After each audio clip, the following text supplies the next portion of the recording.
जगत सारा क्षणिक है और आत्मा एक नित्य है।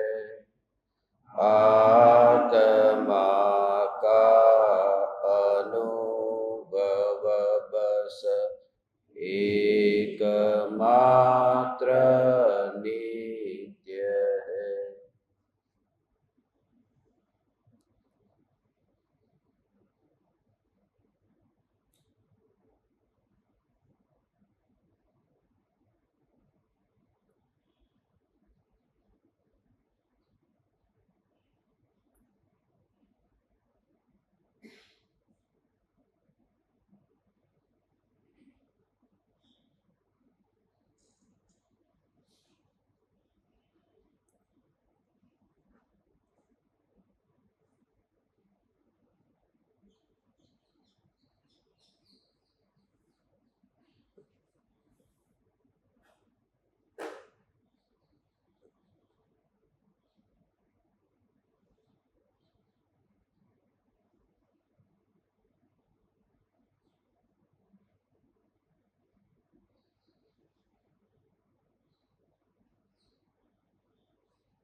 चैतन्य स्वभावी भगवान आत्मा अनादि अनंत शुद्ध चैतन्य मात्र है। ज्ञान मात्र है।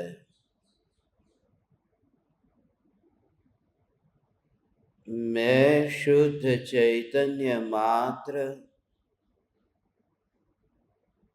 ज्ञान मात्र,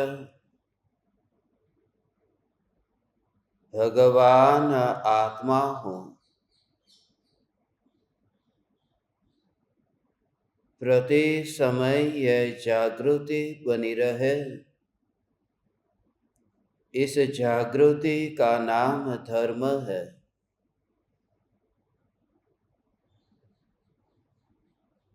देह की प्रत्येक क्रिया के काल में और विकल्पों के बहते प्रवाह के काल में ज्ञानी को प्रति समय यह जागृति रहती है कि मैं चैतन्य तत्व इस देह की किसी भी क्रिया में और विकल्पों के बहते प्रवाह में कहीं भी मिला नहीं हूँ। ऐसा शुद्ध चैतन्य तत्व मैं हूँ।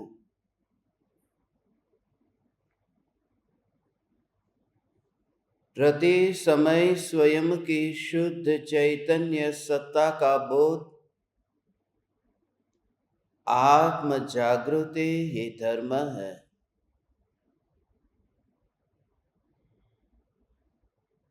चैतन्य तत्व की निर्विकल्प अनुभूति होते ही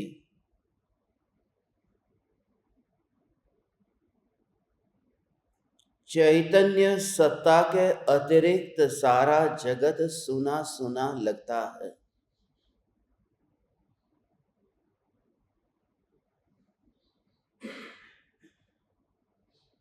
सारे जगत के समस्त ज्ञेय निरस लगते हैं।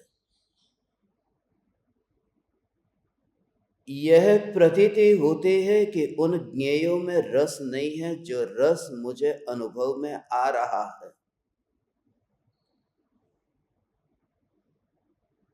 प्रत्येक समय जिस निराकुल ज्ञान का वेदन हो रहा है, इस निराकुल ज्ञान के वेदन में उन ज्ञेयों का मिश्रण नहीं है, क्योंकि इस जगत में प्रत्येक द्रव्य अपनी अपनी सीमा को बनाया रखा है। एक भी द्रव्य ने अपनी सीमा का उल्लंघन नहीं किया, क्योंकि उनकी स्वयं की स्वतंत्र सत्ता है। उनका उत्पाद, उनका द्रव्य, उनका व्यय, ये सब स्वतंत्र है। उत्पन्न होना, फिर उस पर्याय का एक समय के लिए टिकना, और फिर व्यय होना, ये सब कुछ स्वतंत्र है। तो यहां जगत है ही नहीं। इस प्रकार से जो बार बार विचार करता है, इस प्रकार से सत्य से जो परिचय बनाता है, जहां रुचि होती है वहां हम परिचय बना ही लेते हैं। ऐसी अनजान जगह पर पहुंच गए हो, मगर फिर भी वहां पर कहां से आए हो, क्या करते हो, प्रश्न से शुरुआत करके कहीं ना कहीं परिचय करके रिश्ता जोड़ लेते हैं। क्योंकि रुचि है पर की। यदि चैतन्य तत्व की रुचि हो तो ज्ञान का परिचय हुए बिना न रहे, और इसमें तो कहीं आगे कदम भी नहीं बढ़ाना। यहां तो सोया है और जागना है। यहां उसकी और ध्यान देना है जो हो रहा है, मगर ध्यान गया ही नहीं है। इस ध्रुव चैतन्य सत्ता में मस्त समस्त तीर्थंकर परमात्मा, उन तीर्थंकर परमात्माओं में आज हम 7वें तीर्थंकर सुपार्श्वनाथ भगवान के जीवन के वैराग्य प्रसंग को समझेंगे, और उम्मीद करते हैं कि सुपार्श्वनाथ के जीवन के वैराग्य प्रसंग को सुनकर के हमारे आत्मा में भी नजर के सामने ऐसी क्षणभंगुरता का बोध पल पल हो रहा है। बार बार इसी प्रकार के विचार और चिंतन की धारा के लिए यह सत्संग ही एकमात्र आधार है। लगता है वही की वही बात है। पहले तीर्थंकर की जो कहानी सुनी कि क्षण भंगुरता का बोध हुआ, फिर दूसरे तीर्थंकर, फिर तीसरे तीर्थंकर, सभी तीर्थंकर के जीवन चरित्र को हमने सुना। सभी के जीवन में क्षण भंगुरता का बोध वही वैराग्य का कारण बना। उस सत्ता की तो बात ही नहीं की कि वैराग्य का कारण क्या है। वैराग्य हुआ है जगत की क्षण भंगुरता के बोध से, मगर वितरागता प्रकट हुई है निज ध्रुव न्यायक देव के अनुभव से। इसलिए दोनों में अंतर समझना। क्षणिक का बोध वैराग्य का जन्मदाता हो सकता है, मगर नित्य का अनुभव वितरागता का उत्पादक है। इसलिए क्षण भंगुरता का बोध तो होता है, मगर क्षणिक को जानने वाला वह जो भगवान आत्मा है, वह क्षणिक के साथ में नहीं है। इस भगवान आत्मा को यहां पर ही स्थिर केंद्रित ऐसा अनुभव करना। क्रिया बदलती होने पर भी, क्रिया को देखने की क्रिया बदलती होने पर भी अपनी सत्ता को ऐसा ध्रुव ध्रुव ध्रुव देखना, उसी तरह जैसे क्रिया तो हो रही है। पानी का बहना दिखाई देता है आंखों से, तो दो क्रिया हुई। एक तो पानी की बहने की क्रिया, और दूसरी आंखों की देखने की क्रिया। विचार करो कि लगातार 5 मिनट के लिए उस पानी को बहता हुआ आंखों ने देखा है। और वो जो पानी बह रहा है, वो बहने की क्रिया वो तो पानी में है, मगर जो आंख से देखने का कार्य हो रहा है, ये क्रिया, ये आंख की क्रिया है। देख रही है, देख रही है, देख रही है। ये क्या बताता है कि बीच में थोड़ी देर के लिए भी वह आंख अंधी नहीं हो गई, उस आंख का बंद होना नहीं हुआ, वह आंख सोई नहीं है, वह देख रही है, देख रही है, देख रही है। और जिस व्यक्ति को वह पानी दिखाई दे रहा है, वह व्यक्ति आंख की क्रिया से अनजान है, क्योंकि पानी जो बह रहा है उसमें इतना रस है कि एक क्रिया यहां भी हो रही है जो देखने की क्रिया हो रही है, और वो जो जानन जानन जानन क्रिया जो हो ही रही है, और वह जो नदी बहती है, वह नदी विकल्पों की नदी है।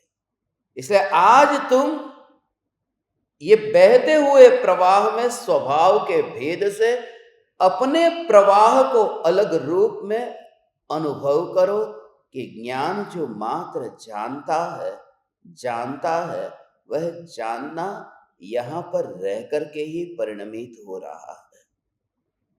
पड़ोस में जाकर के पीछे पीछे भागती नहीं है। वह आंख शरीर में से निकल करके उस पानी के पीछे नहीं जाती कि जिस पानी को अभी मैंने देखा वो कहां सागर में पहुंच रहा है कि नहीं पहुंच रहा, लाओ मैं देख करके आती हूं। आंख में ये विकल्प नहीं है। ये सहजता का भाव समझना, ज्ञान का जानना जानना जानना किस प्रकार से सहज है। भगवान, हे चैतन्य परमात्मा, ये जो ज्ञान का जानना इतना सहज है कि वो ज्ञेयों के पीछे भागता भी नहीं है। या फिर दूसरी ओर, अभी 2-4 किलोमीटर पानी दूर है, अभी आया नहीं है, ये आंख वहां पर भी बाहर निकल करके भागती नहीं है। ये आंख जो सामने है, वर्तमान में है, उसे जानती है, उसे छुए बिना उसे देख लेती है। आंख गिली भी नहीं होती, आंख में पानी नहीं आता, वो आंख के परमाणु, और ऐसे ही और आंख के परमाणु वहां जाते नहीं। ये जो आंखों की रोशनी है, ये रोशनी पानी को देखने से कम नहीं हुई, उसमें से कुछ बाहर नहीं निकला जो पानी में चला गया हो। जैसे शक्कर है, शक्कर को पानी में डालो तो पिघल जाती है। शक्कर है, मिश्री का टुकड़ा है, उसे पानी में रखा और बाहर निकाला, कुछ तो है जो उसमें पिघल गया, थोड़ा टुकड़ा छोटा हो गया क्योंकि वो पानी में बह गया। मगर ये जो आंख है वो पानी में डूबी नहीं, और आंख के परमाणु पानी में गए नहीं, और फिर भी देखना हुआ। ऐसे ही अनंत विकार के भावों को उस नदी की तरह ही तुम देखो कि जिसकी ओर यह ज्ञान जाता ही नहीं है, और जो मात्र जानना जानना जानना हो रहा है, क्योंकि वो उसका कार्य है। आंख क्या करेगी? सुनेगी तो नहीं, चखेगी तो नहीं, आंख करेगी क्या? क्योंकि उसका स्वभाव देखने का है तो वह देखेगी। ऐसे ही ये ज्ञान का जो स्वभाव है, स्वभाव जानना है, तो वह जानना जानना जानना होगा। ऐसा जो जानना जानना जानना हो, उसमें अब यह बात समझनी है कि आंख निकली नहीं और अपनी सत्ता में रह करके देखने रूप परिणमित हुई, और फिर भी व्यक्ति तो आंख वाला रहा, वह सर्वांग सुंदर रहा, वो अंधा नहीं हुआ, वह काना नहीं हुआ। वह जो भगवान आत्मा है, ये भगवान आत्मा, इसका विचार करो। उंगली, ये हथेली, इसका हमें पता कैसे चलता? यदि आंख ही नहीं होती तो। ये आंख ही एक ऐसा अंग है जिससे ये भी पता चलता है कि आंख है, और जिससे ये पता चलता है कि बाकी के अंग है। यद्यपि आंख का पता चलता है दर्पण में देख करके, सीधी आंख आंख को नहीं देख लेती है। वस्तु को देखने के लिए, अपने हाथ को देखने के लिए आंख ने देख लिया, मगर आंख से जो आंख दिखाई देती है वह तो दर्पण के सामने जाता है तब। इसलिए ही यह आंख है, इसलिए ही ये जड़ है, इसलिए ये ज्ञान नहीं है, क्योंकि ज्ञान वह है जिसे दर्पण के पास जाना ही नहीं पड़ता। यही तो भगवान आत्मा का सामर्थ्य है कि अपने में रह करके ही अपने को जो जानता है और अस्पर्शी अनुभव करता है।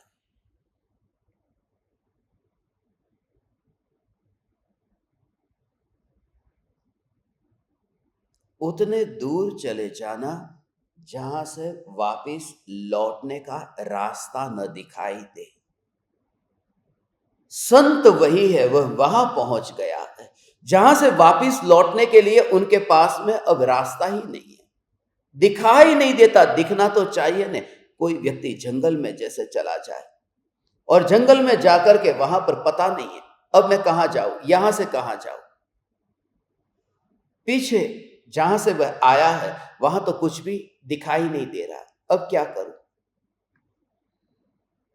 जिस समय ज्ञान ज्ञान ज्ञान ज्ञान ऐसा आप चिंतन करोगे, तत्व विचार करोगे, ज्ञान का विचार करोगे, तो उस विचार के काल में आप अपने आप इतने गहराई में जाएंगे कि फिर विकल्प में वापस लौटने का रास्ता नहीं दिखाई देता। कहां गया वह 5 इंद्रिय का नगर। उतना आनंद और निराकुलता रूप शांति का अनुभव होगा। वहां बस पहुंच गया दूर वही सत्ता स्वरूप चैतन्य परमात्मा है। यह सत्ता स्वरूप चैतन्य परमात्मा।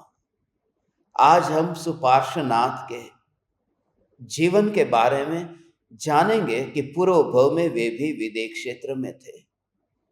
उससे पहले वे स्वर्ग में थे, फिर वे यहां मनुष्य हुए। ये सभी राजाओं की, सभी तीर्थंकरों की वही एक सी ही कहानी है। नाम बदल गए। क्षेमपुरी नगरी के राजा थे, नंदीशेन उनका नाम था, और वहां पर राजपाट वो सब भोगा, वैराग्य आया। अरहद नंदन जिनेश्वर के वे शिष्य बने, मुनि दीक्षा अंगीकार की, 12 अंक का ज्ञान प्रकट हुआ।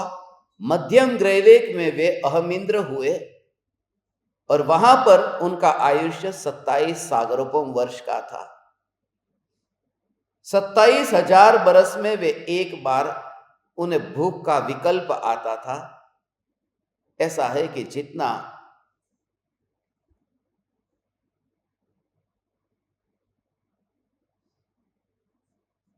आयुष्य है, यदि 2000 सागरोपम वर्ष का आयुष्य, 5000 सागरोपम वर्ष का आयुष्य, जितने सागरोपम वर्ष का आयुष्य है उतने 1000 बरस में एक बार भूख का विकल्प आता है। तो 27 सागरोपम वर्ष का आयुष्य था, उसमें 27,000 बरस में एक बार वो भूख का विकल्प आता और वहां पर उनको कंठ से अमृत झरता और भूख मिट जाती। ये भी सब कहने की बात है, भूख मिट जाती। सम्यक दृष्टि ज्ञानी धर्मात्मा को उस अमृत से भूख नहीं मिटती है। उनकी जो दृष्टि, उनकी जो स्थिति, वह स्थिति वही जाने, क्योंकि जो भूख लगी है वह भी उदय का परिणाम है, और कंठ से अमृत जरा है वह भी उदय का परिणाम है। और सम्यक दृष्टि उदय के परिणामों को चखते ही नहीं है, चखने की सुविधा ही नहीं है, क्योंकि आंख उस पानी को कैसे चखेगी। आंख का स्वभाव देखना है, चखना नहीं है। जिसके स्वभाव में चखना तो हो, चखने में कैसे पता चलेगा। नमक रखो आंख पर, मिर्ची रखो यहां आंख पर, जलन दोनों में होगी, मगर रस कैसे चखेगी आंख। आंख का स्वभाव नहीं है चखना। तो ज्ञानी को विकल्प चखने में आता ही नहीं है, क्योंकि विकल्प का विकल्प में परिणमन है और ज्ञान का ज्ञान में है। जो यहां है वही चखने में आता है। इस प्रकार से उनको स्वर्ग का वैभव जो बाहर में प्राप्त हुआ वह पुण्य के प्रताप से। पुण्य का उदय था, मगर वहां से फिर उनका जन्म हुआ वाराणसी में। सुपार्श्वनाथ वाराणसी में पैदा हुए थे, जो आज का काशी है, बनारस है।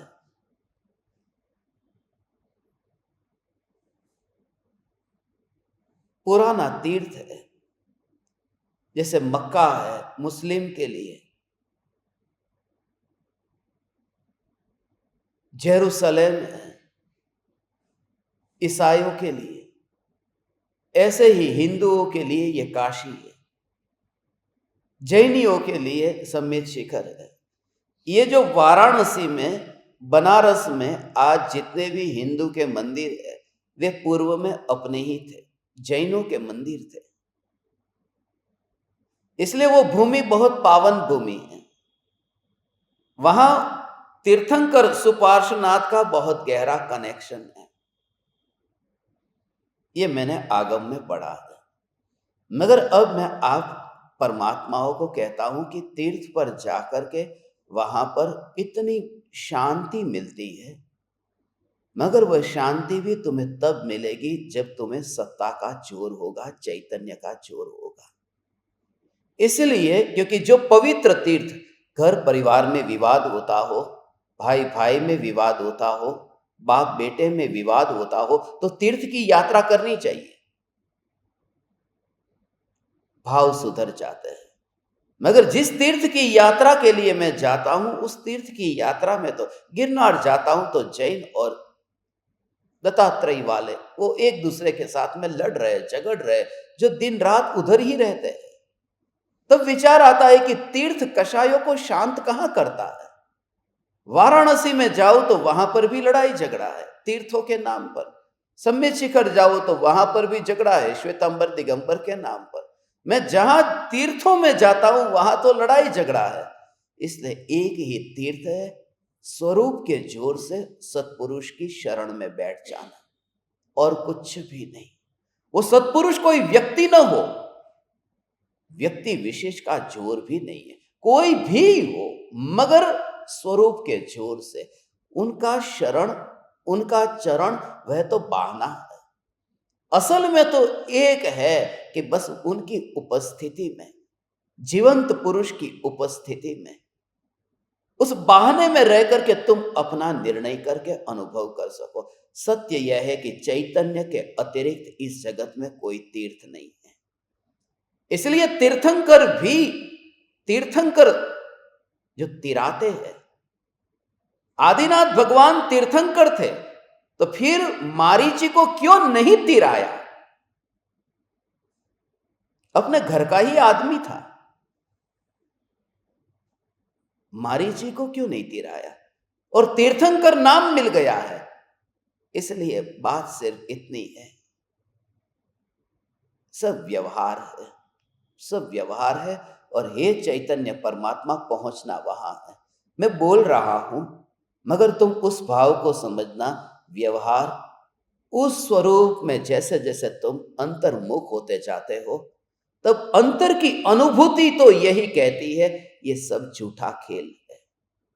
लिखेंगे क्योंकि आचार्यों ने ये सब लिखा है। मैं ये नहीं कहता हूं लिखा हुआ झूठा लिखा, मगर आचार्य देव भी अंतर में यही तो मानते थे।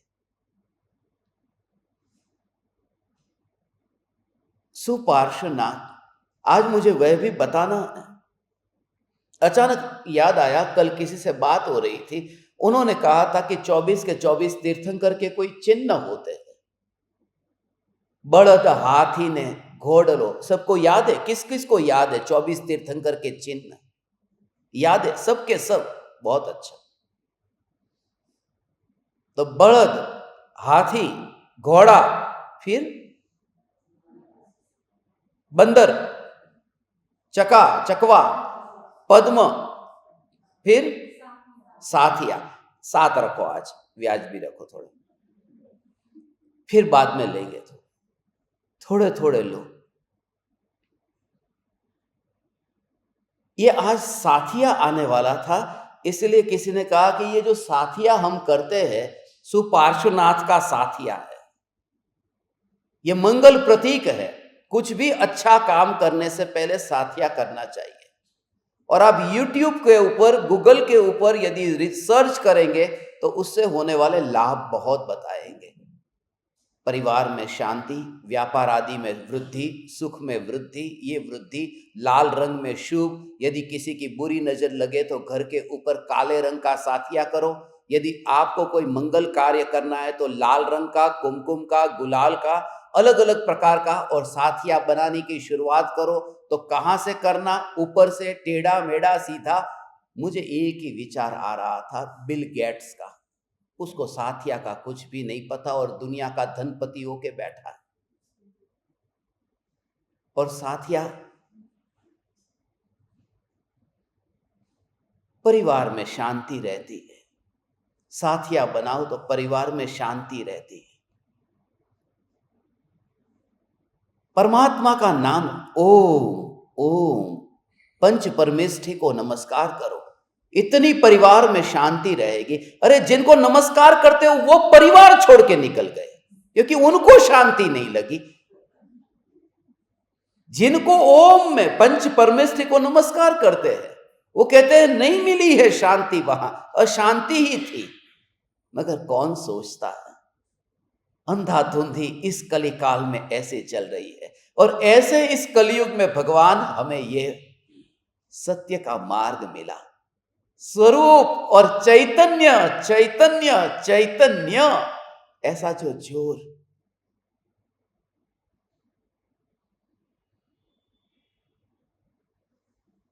आपको पता होगा कि ये 24 के 24 तीर्थंकर के जो चिन्ह है, एक एक का सिंबल है।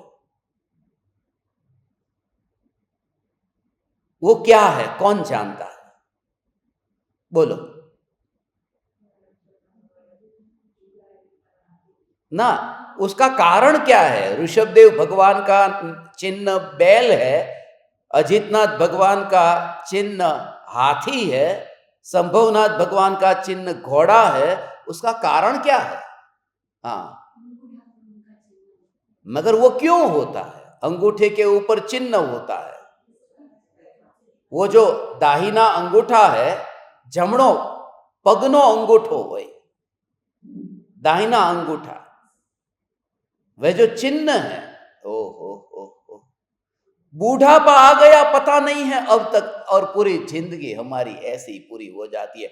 बड़द हाथी ने घोड़लो, बंदर चक्को पद्म, बद्दू फटाफट। उसका कारण क्या है?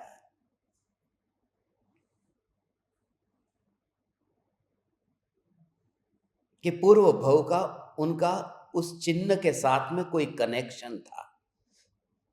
एक कारण ये भी है, पूर्व भव का कनेक्शन। मगर पूर्व भव में तो जैसे महावीर भगवान का निशान चिन्ह है, सिंह है, तो पूर्व भव में वह सिंह थे। अब आदिनाथ भगवान पूर्व भव में बैल थे। चलो चलो मान लो कि परिभ्रमण किया है तो कभी बैल रहे होंगे, तो सुपार्श्वनाथ भगवान पूर्व भव में कभी स्वस्तिक थे? स्वस्तिक का तो कोई, इसलिए सीधी बात तो यह है कि ये भव के साथ में कनेक्शन है ही नहीं। इसलिए ये बात तो दिमाग से निकाल ही दो।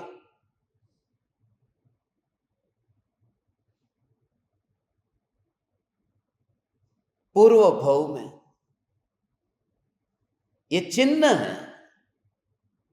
ज्यादातर ऐसे ही तीर्थंकर है जिनका चिन्ह जो है वो पशु पक्षी है। पशु पक्षी ही क्यों है?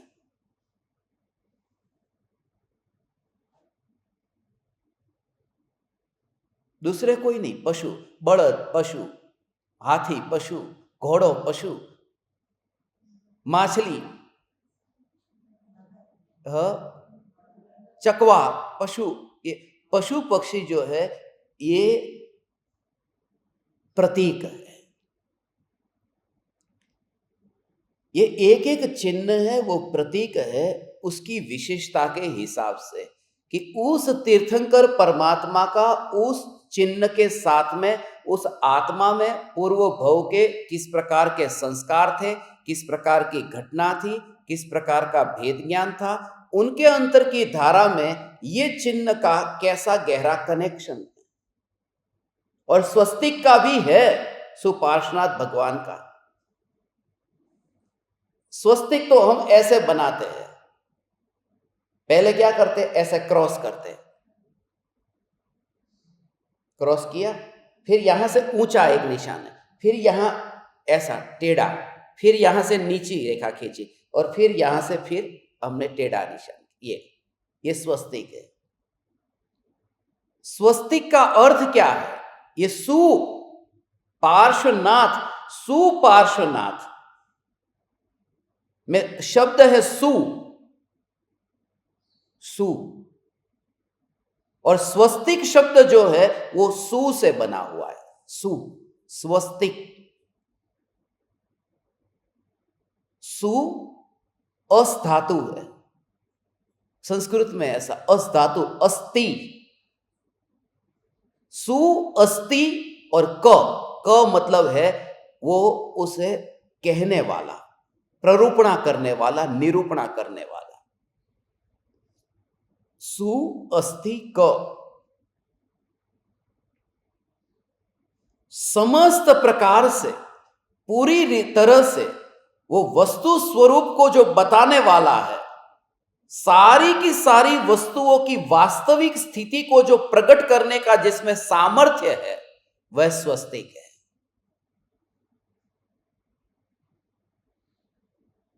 पूरी वस्तु स्थिति बताइए, क्योंकि इस स्वस्तिक में जो हमें दिखाई देता है, उनमें पहले ये जो क्रॉस है, वो चौकड़ी जो है वो ये बताती है, वो कटिंग, वो कटिंग जो है ये मरण का प्रतीक है। जीसस को क्रॉस किया है कि नहीं, जीसस क्राइस्ट का क्रॉस है, वो लोग पहनते ना, वो अलग बात है कि जब जीसस को सूली पर लटकाया था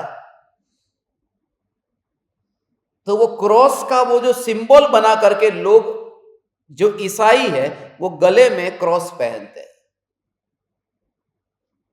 ये उल्टा काम करने में हम सब नंबर 1। जैसे महावीर भगवान ने सारा का सारा परिग्रह छोड़ दिया और हमने जैनों ने परिग्रह में नंबर 1 पर भारत में आ गए, पैसेदार में।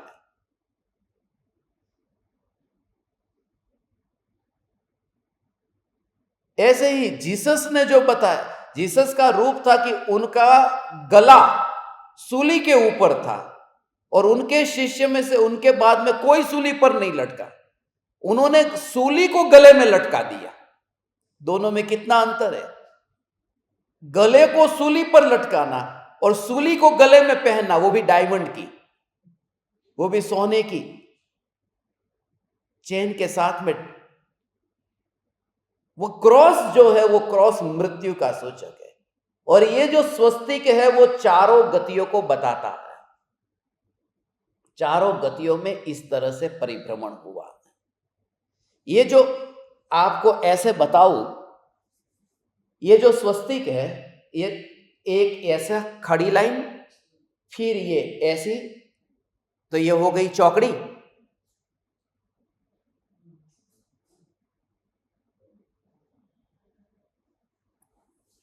ये चौकड़ी और उसके बाद में ये लाइन है ऊपर गई, फिर ये नीचे गई, फिर ये टेढ़ी आई इधर, फिर ये नीचे खड़ी लाइन। उसमें अपन 4 बिंदु करते हैं। आपको ये भी 4 बिंदु, वो 4 बिंदु जो है वो सूचक है, 4 गति के सूचक है कि 4 गति में ऐसे ही चक्कर काटता काटता जन्म मरण किया है। ये स्वस्तिक पूरा जन्म मरण 4 गति का चक्कर ऐसे काटा है। उसमें जो 4 बिंदु है, उसमें ये जो पहला वाला बिंदु है इधर का, ऐसा वो देव, नीचे का है वह नारकी का, इधर का ऊपर का है वो मनुष्य का, और नीचे जो है वो तिर्यंच का, ये 4 बिंदु है। उसमें ये बताया कि ये 4 गति में ये सब परिभ्रमण हुआ है, ये 4 गति का सूचक बताया।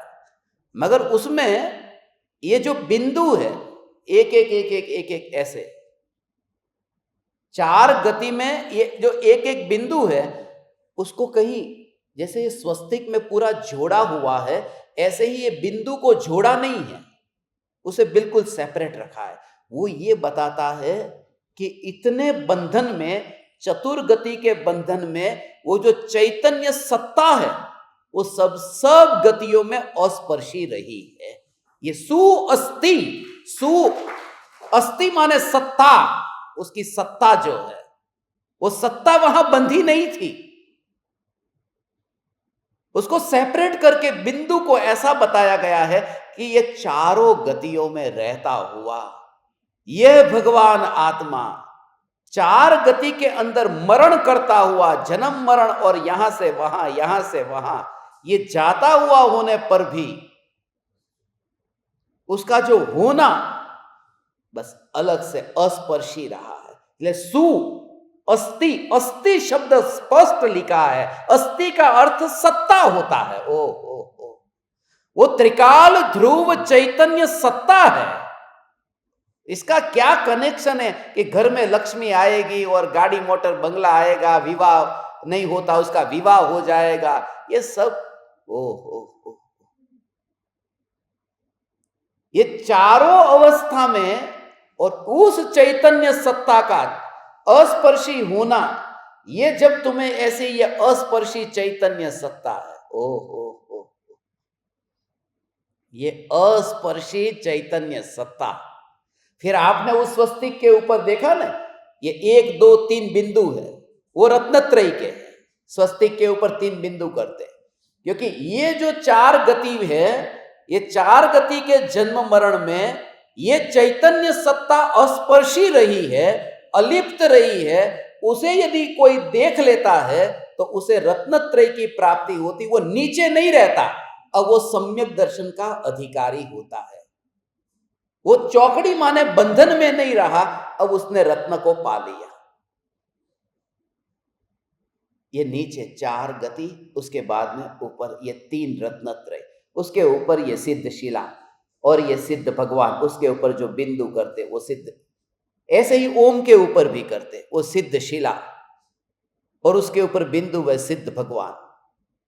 वह जो स्वरूप है वह स्वरूप ऐसा है कि जो 4 गतियों में जो सत्ता स्वरूप रहा है, 4 गतियों में जो सत्ता स्वरूप है, यही तो कनेक्शन है पूरा। पर्यायों का परिणमन होने पर भी वह सत्ता तो एक है, एक सत्ता है। माने 4 सत्ता नहीं है। यहां जो 4 बिंदु है वो 4 सत्ता नहीं है। वो 4 गतियों में जो 4 भेद रूप दिखाई देता था कि ये मनुष्य चैतन्य सत्ता मात्र, ये तिर्यंच चैतन्य सत्ता मात्र, ये देव चैतन्य सत्ता मात्र, ये नारकी चैतन्य सत्ता मात्र, ये भेद निकल गया और चैतन्य सत्ता मात्र सिद्ध भगवान एक है, एक है। वो अहम एक को खलु शुद्धो, वो वहां विराजमान हुआ जो चंद्र बिंदी के ऊपर है। तो स्वस्तिक शब्द है वो अस्थि के पहले सु, जो इस देह के परमाणुओं को जो देह के अनंत परमाणुओं को पड़ोस में देखता है और अपनी सत्ता को निराली देखता है, वह सुपार्श्वनाथ है। पार्श्व माने पड़ोस में, जिसकी सत्ता ये देह के और विकल्प के पड़ोस में है, ऐसा जिसे अंतर में अनुभव हो रहा है, वह ज्ञानी धर्मात्मा सुपार्श्वनाथ है। सुपार्श्वनाथ पड़ोस में है और उनके जीवन की वैराग्य की घटना भी ऐसी ही है। ये तो कल मुझे किसी ने कहा कि आप ये भी थोड़ा बता दो तो अच्छा रहेगा, तो मैंने सोचा थोड़ा अभी चिन्ह भी ले लेंगे, मगर 6 दिन का रह गया। तुमने पूछा नहीं, किसी ने पूछा।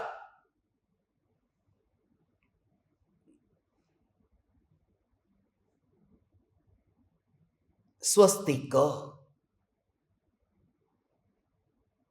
ऐसे ही उनका कनेक्शन भी है, सबका कहीं ना कहीं कनेक्शन भी होगा। महावीर भगवान का शेर की पर्याय में कनेक्शन है, फिर पार्श्वनाथ भगवान का सिंह की सर्प की पर्याय के साथ, नाग के सांप के साथ में कनेक्शन है, फिर नेमिनाथ भगवान का शंख के साथ में कनेक्शन है, फिर आदिनाथ भगवान का वो बेल के साथ में कनेक्शन है। ये कनेक्शन सभी तीर्थंकर के कुछ न कुछ है ही। वो पैर के जमणा पगना अंगूठा में, दाहिना पैर के अंगूठे में वो चिन्ह है। और प्राणियों का ही, क्योंकि प्राणियों में ये जितने भी प्राणी, उसमें उनमें कहीं ना कहीं कोई विशेष गुण है। मानवता का जो संबंध है पर्यावरण के साथ में, हम पशु के साथ में रहते हैं, तो वहां से ही शुरुआत होती है। बैल है वो खेती का सूचक है, खेती करने के लिए बैल।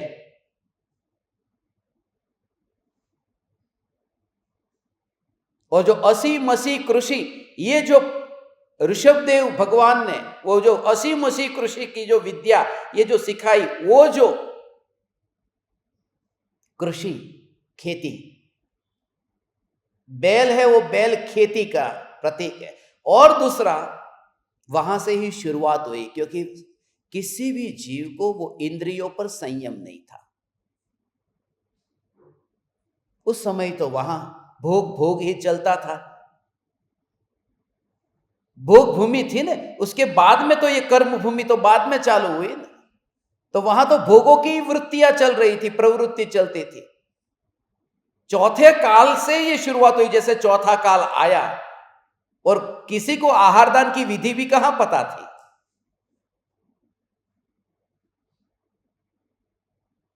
उसे जो वश में करता है, बैल उसका प्रतीक है। गाय का जो वंशज है ना, गाय का, जैसे कि गाय का बाप कौन है, कि वो बैल है।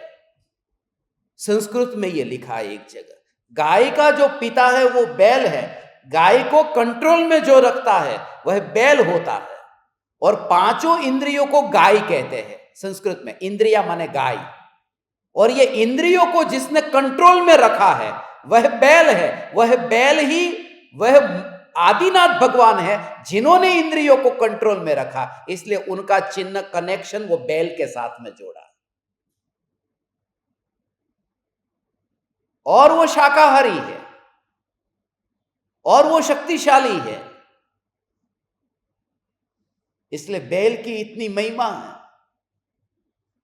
ऐसा नहीं है कि गाय की महिमा नहीं है। ये जितने भी लोग गाय को गाय माता कहते हैं, गाय हमारी माता है, तो फिर ये बैल हमारा पिता हुआ कि नहीं? सीधी बात है।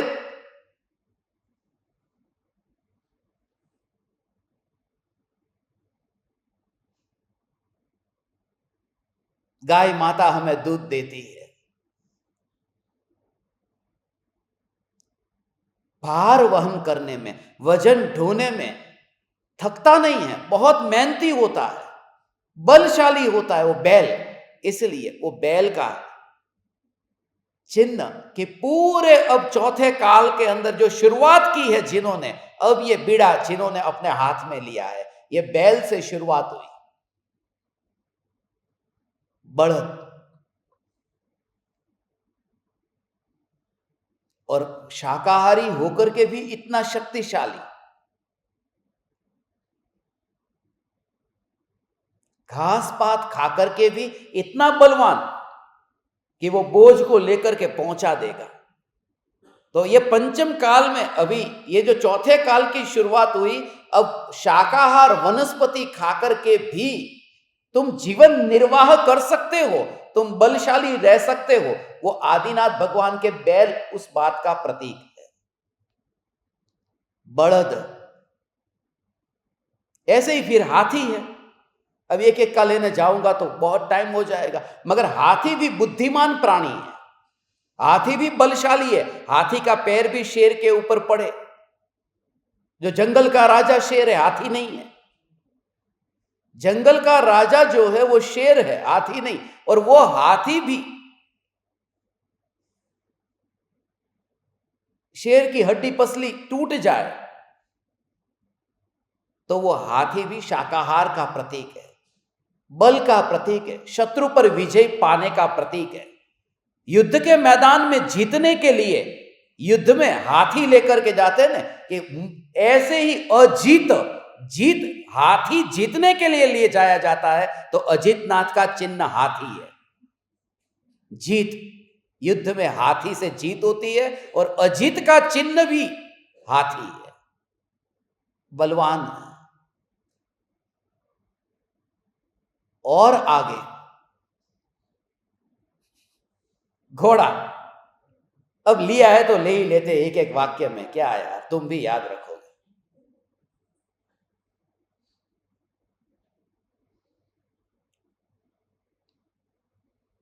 शक्ति है,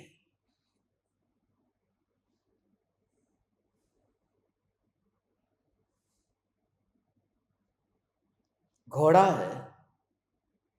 आप सबको वैराग्य के प्रसंग अभी तक किन किन को याद रहे? आदिनाथ भगवान को, मुनिराज ऋषभदेव को वैराग्य आया था किससे? नीलांजना का मरण देकर। फिर अजितनाथ भगवान को सीता तारा टूटता हुआ देख करके, बहुत अच्छा बहुत अच्छा। फिर संभवनाथ बादल को देखा और बिखरता देख करके। फिर अभिनंदन स्वामी,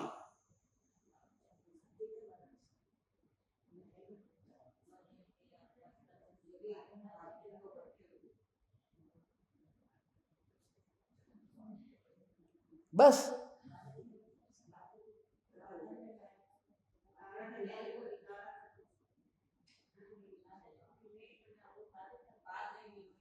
होमवर्क आपू, होमवर्क तो 100 बार लिख करके आने का।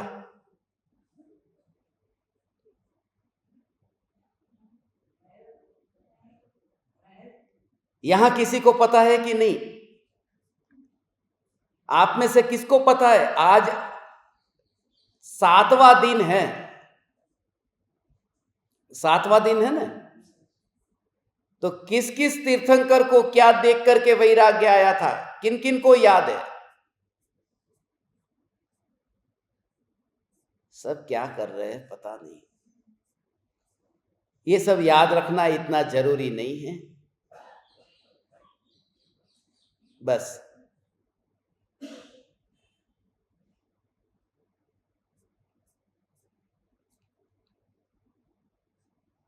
दोनों का अपन ने एक सा ऐसा देखा था कि जब संभवनाथ भगवान को उन्होंने भी वह दृश्य देखा, बादलों की रचना हुई। अभिनंदन स्वामी ने भी ऐसा ही दृश्य देखा, बादलों की रचना हुई। और फिर सुमतिनाथ, जाति स्मरण ज्ञान, मति से जाति स्मरण, मति है ना, तो उसमें ज्ञान आ गया मति से। और कल का तो सबको याद ही है, क्या? हाथी का मरण, ये सब याद है।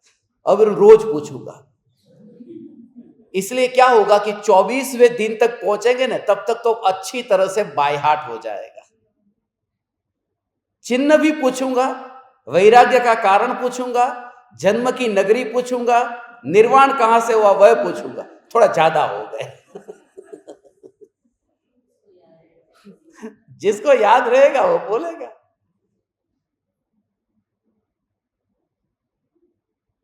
मगर पता तो चलना चाहिए कि आप जो सुन रहे हैं उसमें आपको कनेक्शन फील हो रहा है। बस हे ज्ञान दीपक, जो घोड़ा है वो दौड़ने में तेज होता है, शक्तिशाली है, और हाथी से भी ज्यादा उपयोगी होता है युद्ध के मैदान में।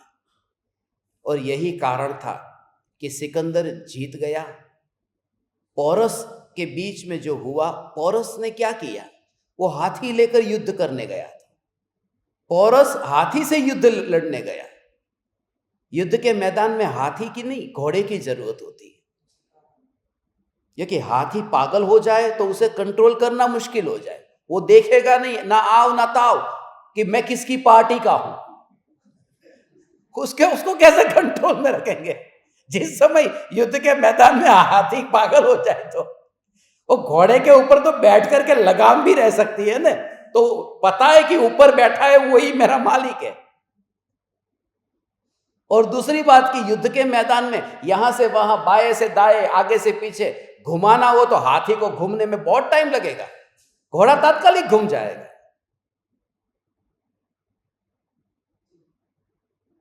सिकंदर घोड़े लेकर के युद्ध करने निकला था, उसकी सेना। तो वो तेजी के कारण कि बादलों की रचना हुई और वो रचना इतनी ही तेजी से बिखर गई, जितनी तेजी से वो बादल बने उतनी तेजी से बिखर गए। तो लगा कि ये क्या हुआ? संभवनाथ भगवान, बड़द हाथी ने घोड़ लो, बंदर, अभिनंदन स्वामी का बंदर। बंदर क्यों रखा होगा? बंदर किसका सिंबल है? हाँ, अभिनंदन स्वामी को वैराग्य आया था ना। कब आया था? हैप्पी बर्थडे, वो जो कहा था ना, विश यू हैप्पी बर्थडे, जन्मदिन मुबारक, अभिनंदन, कॉन्ग्रेचुलेशन, उसमें बताया था अभिनंदन देते हैं। बंदर का मन चंचल मन है, बंदर एक जगह टिकता नहीं है, कहते हैं बंदर। मगर बंदर में एक सद्गुण, बहुत अच्छा सद्गुण है। बंदर पूरे दिन भर खाता रहता है।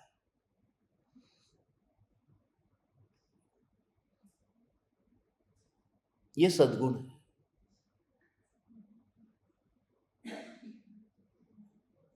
सद्गुण के दुर्गुण, दुर्गुण, दुर्गुण नहीं, सद्गुण, जानबूझ करके बोला हूं, सद्गुण होता है।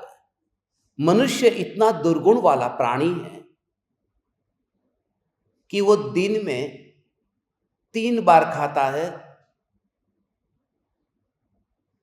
तब दो रोटी खाता है, और जब 1 बार खाता है तो 6 रोटी खाता है। माने वो कम खा करके भी वो दबा दबा करके जो खाता है, बॉडी को इसकी जरूरत ही नहीं होती। इसलिए विज्ञान कहता है कम मात्रा में भोजन किया जाए, एक साथ में भरो मत, थोड़ा थोड़ा थोड़ा थोड़ा। बंदर उस तरह से भोजन करता है, थोड़ा थोड़ा भोजन करेगा। यदि शरीर का यदि तुम्हें ध्यान रखना है तो कम मात्रा में। ये तुम व्रत की बात मत करना, वो तो मुनिराज को एक टाइम आहार के बाद में विकल्प ही नहीं आता।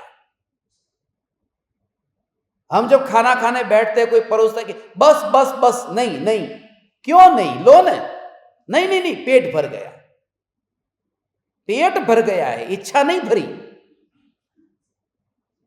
अपन ये कहते हैं मन नहीं है, मगर मन वो पेट कहता है। और असली बात यह है कि जब पेट में खाना इतना चला जाता है ना, तब जाकर के रियलाइज होता है कि पेट में खाना गया। जब भरते जाते तब पता नहीं चलता, थोड़ी देर के बाद में हमें यहां पर रिकॉल होता है कि अरे ये तो, तब तक तो बस चिड़िया खेत चुग गई होती। पेट में कैसे बाहर निकालोगे, अंदर इतना भर गया है, तात्कालिक पता नहीं चलता। आप पानी पियो तभी एहसास करो ना, पानी पीते गए पीते गए पीते गए पीते गए, और फिर पानी की पूरी बोतल खाली कर दी, बोतल रखी, फिर 2-4 सांस ली, अरे ये तो भारी हो गया, वो तब पता चला, तो पीते समय पता नहीं चला। खाने का तो और खराब हालत है। इसलिए बंदर से ये गुण सीखने जैसा है। ऐसे साधक के लिए कम मात्रा में भोजन करे, अधिक मात्रा में न करे, भूख से कम की ये बात है। बंदर भूख से कम भोजन करता है, भले वो ज्यादा बार करता है, मगर भूख से अधिक बंदर भोजन करेगा ही नहीं। वो सद्गुण है उसका। और हम तो सभी के सद्गुण देखने के लिए इस पर्यूषण में बैठे हैं ना, कि सद्गुण उससे भी। और मनुष्य को बंदर से बोध लेना ही चाहिए, क्योंकि विज्ञान कहता है बंदर हमारे पूर्वज थे, हम बंदर में से ही तो मनुष्य बने। तो उनसे इतना तो सीखना ही चाहिए। विज्ञान ये कहता है। 5वें तीर्थंकर, उनका चिन्ह बोलो। हाँ, चकवा। चकवा क्या है? चकवे की विशेषता है कि चकवा सोता नहीं है, जागता रहता है। वो जागृति का प्रतीक है। और ज्ञान सदा जागृत रहता है। सुमति, मति माने ज्ञान। ज्ञान सदा जागृति है, सोता ही नहीं है। मति ज्ञान था तब भी ज्ञान तो व्यक्त प्रकट सत्ता स्वरूप था ही। वो सुमति में भी केवल ज्ञान की शक्ति थी। वो चकवा, वो जागृति का प्रतीक है। तीर्थंकर के नाम के साथ में उनके चिन्ह का ये कनेक्शन है। और फिर छठा, कमल। कमल की तो बात ही क्या करनी। कमल, मल में रह करके भी जो अमल रहता है वही कमल है। और उनका नाम भी पद्म। पद्म, पद्म अर्थात कमल, और उनका चिन्ह भी कमल। ये कनेक्शन,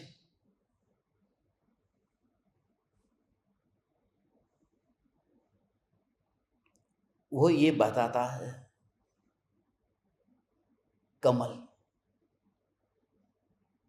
कमल, और उनको वैराग्य आया हाथी से। हाथी की मृत्यु देखकर, हाथी, मृत्यु, कमल, ये इनका भी कनेक्शन है। वो सब पूरा इंटरकनेक्टेड है। हाथी, कमल, मृत्यु।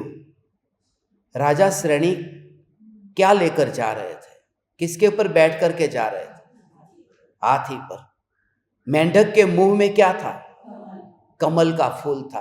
कमल का फूल और हाथी के ऊपर, और वहां पर मेंढक की मृत्यु हुई, यहां हाथी की ही मृत्यु हुई। ये मृत्यु का कमल के साथ में ऐसा कनेक्शन है, शरीर और आत्मा का। जैसे मल माने ये देह मल है। कमल को कीचड़ में खिलने में कितनी तकलीफ होती होगी? कुछ नहीं। पंकज कहते हैं ना, पंकज माने कमल, पंक माने कीचड़, और ज माने जन्म लेने वाला। कीचड़ में जो जन्म लेता है वह पंकज है। जब वह कमल का फूल वहां पर पैदा हुआ, और पैदा होकर के जब वो परमात्मा के चरण में जाता है, तब फिर विचार ही नहीं आता कि वह कहां खिला था। वह बात उसमें महत्व की है। जब भी हम भगवान के चरणों में ऐसे फूल चढ़ाते हैं, कमल का फूल था, मेंढक कमल का फूल लेकर के जा रहा था। प्लास्टिक का नहीं था, कमल का था वो। कमल का फूल लेकर के जा रहा था।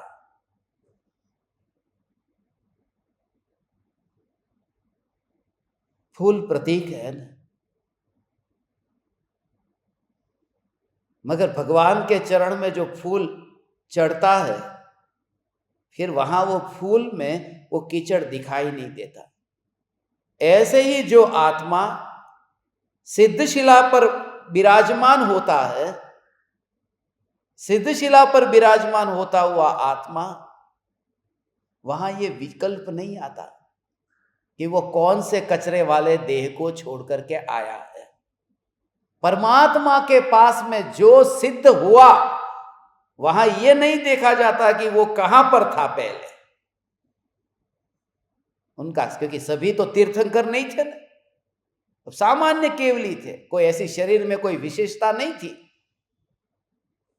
सबका शरीर अलग अलग आकार का था, अलग अलग रूप का था, मगर वहां पहुंचते ये नहीं देखा जाता। यही बात है। ओ हो। एक ब्राह्मण लेकर के जाता है कमल का फूल और भगवान के पास में, तो ब्राह्मण है कि शूद्र है ये देखा जाता है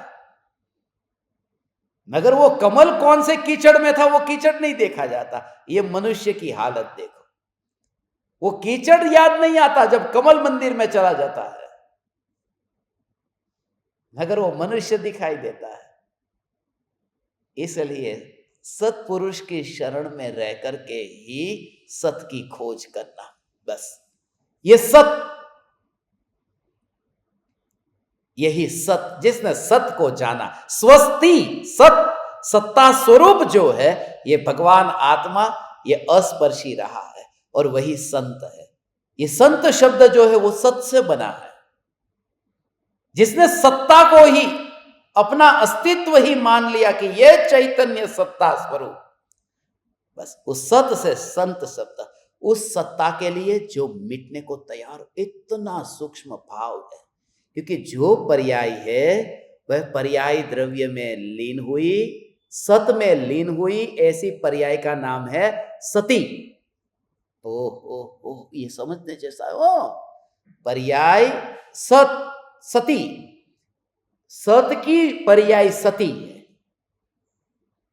ये सत शब्द से जिसकी वो पर्याय है वो तो सत है, मगर जिसकी पर्याय है वो सत और वो पर्याय स्वयं सती है। ये सती शब्द भी ऐसे बना है, सत, सत की जो है वो सती है। गंगा सती थे क्या, गंगा सती पानबाई, सती सीता सती, वो भी सती हो गए। तो सती जो पर्याय द्रव्य में एकत्व करती है, तो एकत्व करते समय क्या मानती है, बहुत सूक्ष्म बात है, ध्यान रखना, मैं पूछूंगा। जब पर्याय द्रव्य में एकत्व करती है तो मानती है कि मैं द्रव्य हूं। तो उसने किसको मिटा दिया, अपने को मिटा दिया। पर्याय पर्याय को मिटा देती है, मैं पर्याय हूं ये मिटा दिया। सत का आश्रय लेकर के जो खुद ने ही अपना अंत कर दिया, सत के आश्रय से जिसने अपना ही अंत कर दिया है वे संत है। संत शब्द ऐसे बना है, सत के आश्रय से आश्रय लेने वाले का अंत हो गया, वह संत हो गया। क्रिश्चियन में भी सेंट शब्द है। सेंट, लोगों को लगता है वो संत का ही बना हुआ रूप होगा, बिल्कुल कनेक्शन नहीं है। वो जो सेंट शब्द बना है वो सैंक्शन से बना है। अंग्रेजी में शब्द सैंक्शन है।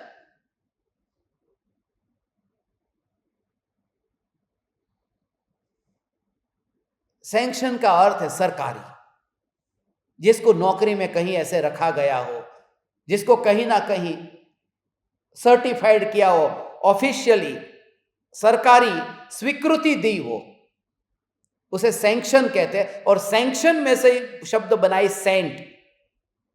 तो जो चर्च में जो पादरी है उनको कहते हैं ये सेंट है, सेंट फ्रांसिस, सेंट ये सेंट वो चर्च ने जिनको सर्टिफाइड कर दिया है, उन्होंने कुछ नहीं किया। वो ऑर्गेनाइजेशन जो होता है वो उनको वहां पर पदवी देता है, ऑर्गेनाइजेशन सेंट बनाता है। इसे सेंट अलग है और संत अलग है। ये संत, सत क्या है, ये स्वस्ति, ये सुपार्श्वनाथ, ये सत, सत। और इसे याद रखने का तरीका भी सत, सात, सातवें तीर्थंकर माने सत,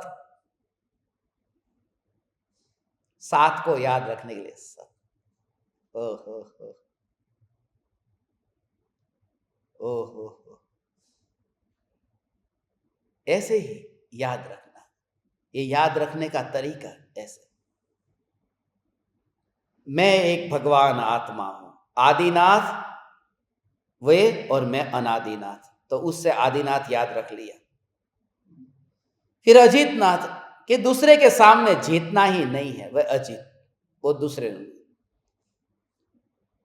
तीन लोग तीन काल में, वो जो तीन काल के भव है वो भव जिसमें है ही नहीं, वो संभवनाथ।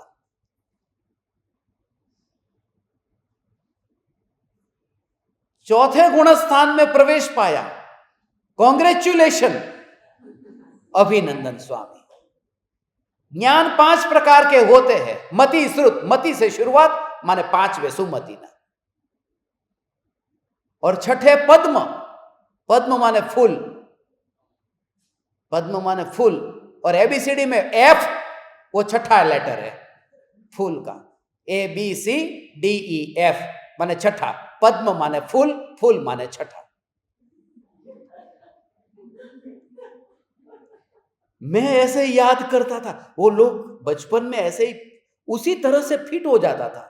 जो शास्त्र 1500, ये तो ट्रिक आपको बता रहा हूं, कैसे याद रहते थे, एक का दूसरे का, दूसरे का तीसरे का, ऐसा कहीं ना कहीं कनेक्शन रहता था। सातवें में ये सत आ गया, और आठवें का अब नहीं कहूंगा क्योंकि 11-8 हो गई।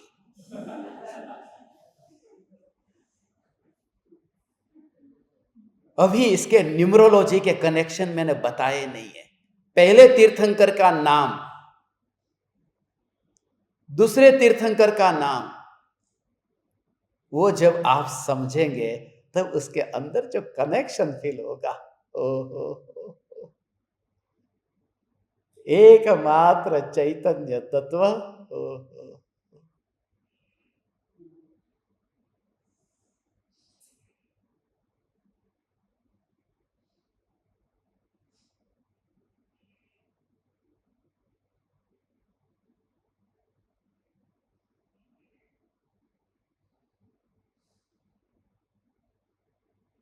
ये हुआ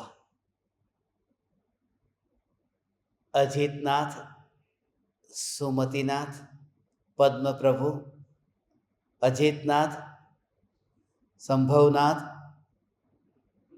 अभिनंदन स्वामी, सुमतिनाथ, पद्म प्रभु, सुपार्श्वनाथ, 7 तीर्थंकर हुए। इनको वैराग्य कैसे आया, ये कौन बताएगा? उनको जो वैराग्य आया,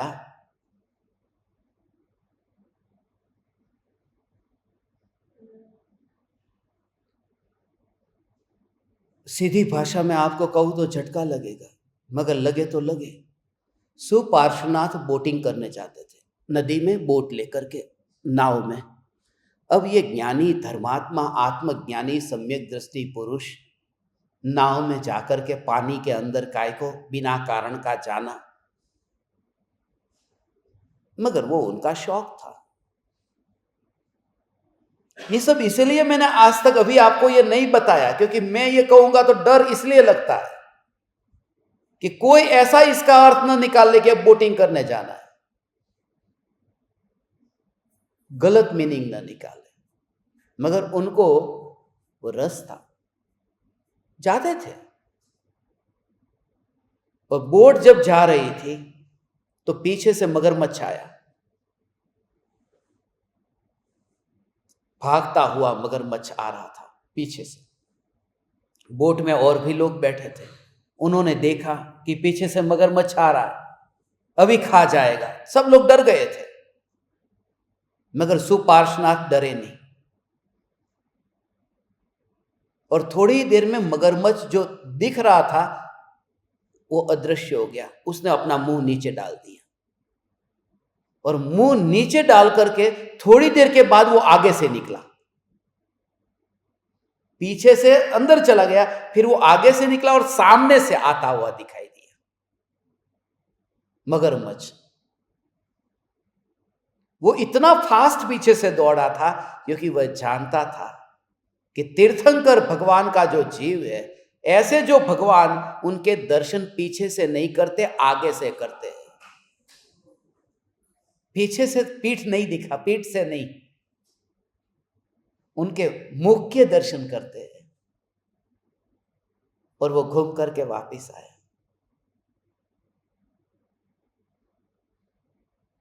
और पार्श्वनाथ भगवान ये जानते थे, अवधि ज्ञानी थे, ये जानते थे। और थोड़ी देर में वो मगरमच्छ नहीं रहा, वो देव हो गया। वो देव ही था, मगरमच्छ का रूप लेकर के आया था।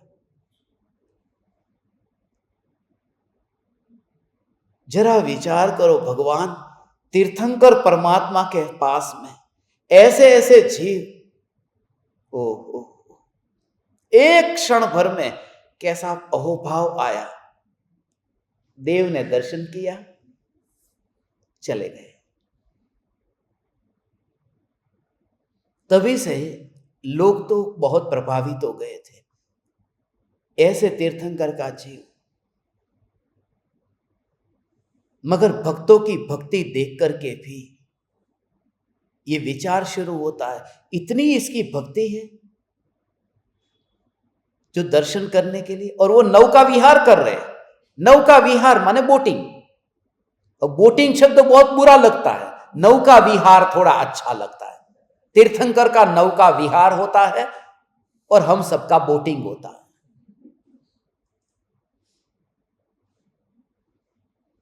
ऐसे ही तीर्थंकर के पकवान होते हैं, ऐसे पकवान, और हमारा दाल पकवान, नाम अलग अलग दे दिया। तीर्थंकर की रानियां, महारानियां, ना आपने कहीं नहीं, बायडी शब्द अलग है, बाकी असल में वही मोह, वही राग।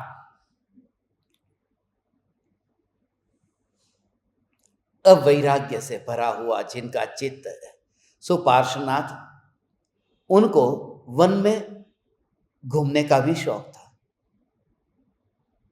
अब वन में गए देखने के लिए कि कैसा सुंदर वन जंगल है। और सुंदर जंगल के अंदर एक वृक्ष खाली उन्होंने देख लिया जो सूखा हुआ था। बस लाउड से याद आ गया मुझे। बोलो, आंख बंद क्यों की?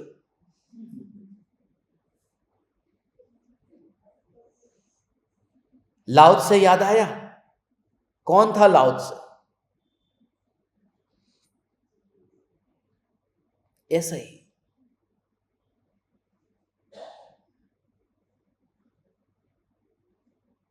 पेड़ के पीले होते पेड़ को पीला देख करके उनको वैराग्य आया। जैसे ये पेड़ है, ये सूख गया है, पीला हो गया है, ऐसे ही ये देह भी कुछ ही क्षण में पीला हो जाएगा। और बाकी सब वृक्ष हरे भरे थे, एक पेड़ तो ऐसा सूख गया।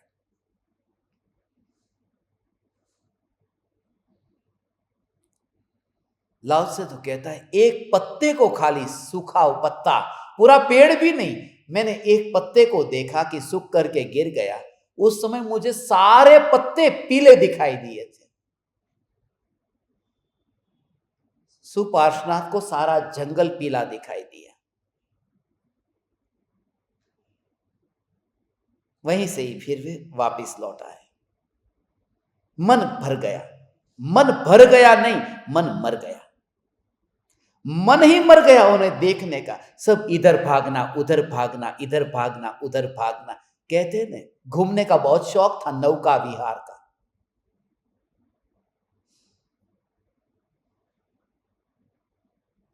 अब ज्ञानी होकर के ये सब करे, उनकी मन की गति जो थी अब फिर वो ठहर गई।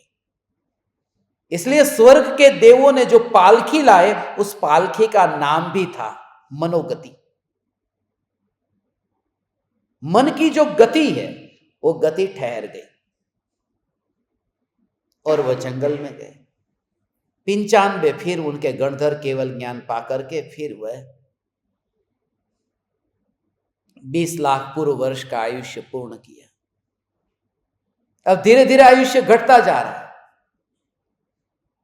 19 लाख पूर्व तक उन्होंने गृहस्थ अवस्था भोगी। लास्ट में 1 लाख पूर्व वर्ष बाकी रहा था बस। और छठे सातवें तीर्थंकर के बीच में कितना, 9000 करोड़, लास्ट में सागरोपम जोड़ देना, 9000 करोड़ सागरोपम वर्ष का अंतराल था। 1 और 2 ऐसे 2 तीर्थंकर के बीच में। हे ज्ञान दीपक, आज थोड़ी बाहर की बात हो गई। बाहर की माने ये तीर्थंकर के जीवन की, वो बाहर की हो आ बधी बाરની વાતો છે કે ધ્રુવ ચૈતન્ય સત્તા સિવાયની બધી વાત બહારની છે। अंदर का तो एक ही ज्ञायक है।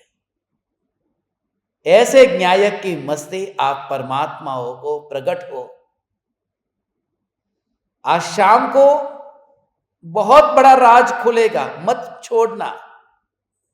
एज धर्म थी मोक्ष छे। तू छो मोक्ष स्वरूप, वो मोक्ष स्वरूप तुमने कभी नहीं सुना होगा। आज 116वीं गाथा लेनी है आत्मसिद्धि की। जो आ सकते हैं उमराला के आसपास है वो आ जाए, क्योंकि आज रात को तुम फील करोगे। 116वीं गाथा और षोडश कारण भावना, उनका जो कनेक्शन, बहुत गहरा कनेक्शन है। आप सभी ज्ञान दीपकों को मेरे हृदय के अंतःकरण से प्रणाम करता हूं। भगवान चैतन्य चैतन्य चैतन्य।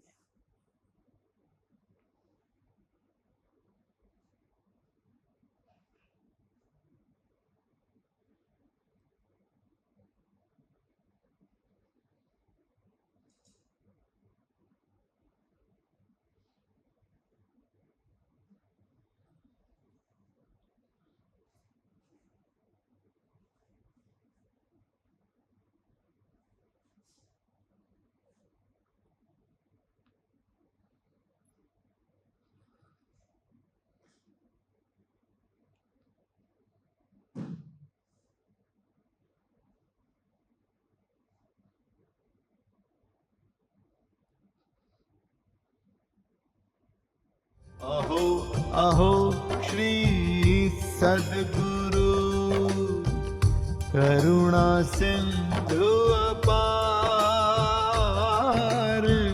इस पामर पर प्रभु किया अहो अहो उपकार, अहो अहो